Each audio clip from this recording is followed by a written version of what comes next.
감개를 어떠한 근거로 음식으로 사람을 기른다고 해석할까요? 보통 이제 주역에서 감깨다 하면요. 이 감깨를 말하거든요. 감중실, 감중실계인데요. 감중실이 되면은 감깨는 이거 물을 의미하다고 험함, 뭐 이런 걸 의미하다. 또 구름이다. 뭐 물이 증발한 구름이 되잖아요. 구름을 의미하기도 합니다. 그런 건 왜 그럴까? 일단은 감깨 같은 거는 물을 의미하기 때문에 인간은 뭐 인간의 70%인가? 물이라면서요. 어, 마찬가지로 모든 음식에는 물로 만듭니다. 물이 있어야 됩니다. 물이 없으면 안 돼. 물론 기름에 튀긴 것도 있죠. 근데 넓은 의미는 기름도 뭐 액체로 봐야 되니까. 뭐 물하고 기름은 다르죠. 다르지만 넓게 봐서는. 그리고 뭐 뭘 튀긴다 하더라도요. 예를 들어서 식재료 자체도 물이 있는 겁니다. 그래서 옛날에 물이라고 하는 거는 모든 그 이제 음식을 의미하게 됐습니다. 그러니까 인간도 물이 없으면 살 수가 없고요. 모든 먹는 거에는 다 물이 들어갑니다. 예를 들어서 밥 말아 먹지 않아도 그냥 맨밥을 먹어도 밥풀 안에도 습기가 있는 겁니다. 아마라 밥풀에 밥을 먹는데 물기가 하나도 없다. 그 뻑뻑해서 먹기 되게 힘들 거예요. 딱딱해서. 떡인데 물이 하나도 없다. 그러면 딱딱해지거든요, 떡이. 그거 이빨 다 나갑니다. 딱딱해지면. 당연하지 않게 물이 있어야 부드러워집니다. 자, 그래서 예전에 보면은 이제 그 수천수계라고 있습니다.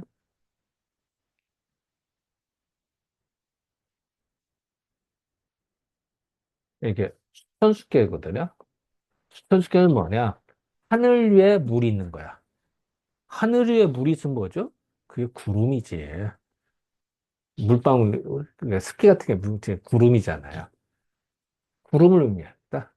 근데 하늘에 물은 있는데 아직 비로 내리는 건 아니야. 기다려야 됩니다. 하염없이 기다려야 됩니다. 비가 내릴 때까지. 할 수 없어요. 방법 없습니다.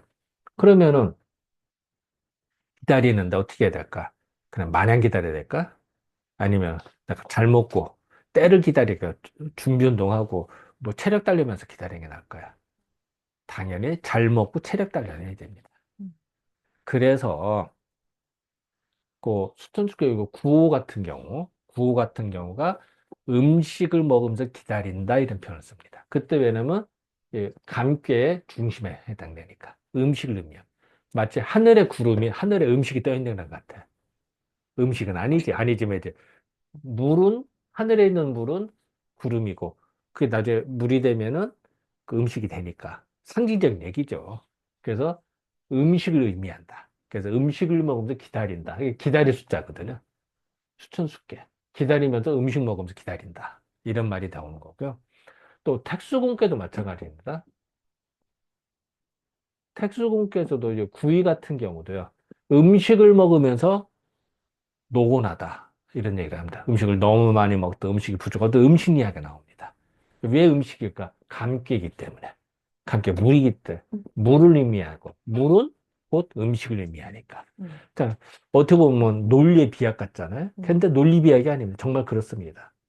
인간이 살아가면서 중요하거든요. 다시 말하면, 이 감개라고 하는 거는요, 조금 있을 때는 인간이 꼭 필요합니다. 물이라고 하는 건. 인간이 물 없이 살 수 없습니다. 근데 물이 갑자기 엄청나게 많아졌다. 홍수가 났다. 이러면 사람이 죽습니다. 물 때문에 죽어요. 자, 물이 없어서도 사람이 죽는데 물이 너무 많아도 죽어. 웃기잖아. 그러니까 이 감기가 이중성이 있는 거죠. 한편으로는 인간이 사는 꼭 필요한 거. 음식, 물, 맞아. 사막에서 물 아주 중요합니다. 근데 쓰나미가 뭐 홍수 나도 강물이 넘쳤다. 이러면 사람이 다 죽습니다. 논밭이 사라집니다. 그때는 험한 거 안 된다. 이중성이 있습니다. 한편으로도 한편으로 나쁜 것이 동시에 가지고 있습니다. 즉, 이 얘기는 뭘까요? 인간이 어떻게 잘 다스릴 거냐의 문제입니다. 꼭 칼과 같아요. 칼은 어떻죠? 칼이 좋은 걸까요? 나쁜 걸까요? 애매합니다. 아니, 사람이 살 때 음식 썰고 쌀 때 칼이 좋은 겁니다. 연필도 깎을 때 필요한 거고요. 뭐 뭘 자를 때 필요합니다. 맞아요. 그런데 칼이 너무 해서 사람 해치거나 상처 입으면 나쁜 거죠. 그러니까 칼이 좋은 거냐 나쁜 거냐 참 애매하잖아요. 음. 어떻게 이용하는 게 문제지. 이것도 마찬가지입니다. 물이 좋은 거예요, 나쁜 거예요. 애매합니다. 잘 이용하면 좋은 거고 나쁘게 이용하거나 그래서 옛날에 치산치수 물을 잘 다스리는 사람이 임금이 되는 거예요. 이 얘기는 막 물만이 아니죠, 사실은. 세상의 모든 어려움이나 이거를 해결을 잘 하는 사람이 능력 있는 사람은 또 지도자가 되는 거고, 그걸 해결을 못하고 당하면은 망하는 거고. 상징적인 얘기죠. 직접, 아이, 뭐, 그렇게 따지면 뭐, 요새, 그, 뭐야, 하수도 공사하는 사람이 그럼 임금되기 무조건. 아니, 뭐, 댐 건설하는데 무조건 임금되나? 그런 뜻이 아니잖아요. 즉, 뭐, 어떤 어려움을 잘 해결하느냐, 못하느냐. 상징적인 말로 물을 다스린다, 못한다, 이런 말이 되는 거죠. 그게 상징적으로 알아야지. 그거를 뭐, 고지식하게, 아, 무조건 하수도 잘 묻고, 수도공사 하는 사람이, 그게 아니죠. 수도근무하는 사람이 무조건 대통령 되라는 뜻인가? 그거 아니죠. 그러니까, 그 상징적인 거를 생각을 해야지. 고지식하게 하면 안 돼. 주역이 그런 겁니다. 그러니까 주역이, 그러니까, 아까 전에 감기를 어떻게 다스릴 거냐. 두 가지 의미가 다 있는 거예요. 칼이 좋은 거나 나쁜 거나 똑같은 겁니다. 그래서 다시 말하면은 음식도 사람한테 꼭 필요한 거잖아요. 음식 먹고 배탈 나봐? 괴로운 겁니다. 또 물로 술을 만들잖아. 적당히 먹으면 되고 많이 먹으면 몸이 괴로워집니다. 아까 칼이 좋은 거나 나쁜 똑같습니다. 그러니까 그런 말들이 다 경계사로 나오는 겁니다. 그래서 우리는 주역에서 감개다.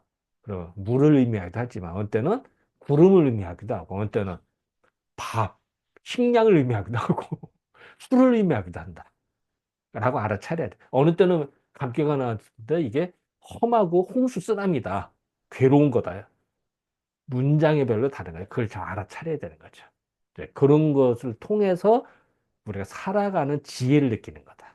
그걸 깨닫는 과정이지 고지식하게 무조건 똑같이 하라는 뜻이 아닙니다. 그러니까 주역에 가르치는 거는 그런 지혜를 알려주기 위해서 방편으로 이걸 사용하고 이걸 쓰는 것 뿐이지 고지식 무조건 이거 해라 라는 뜻이 아닙니다.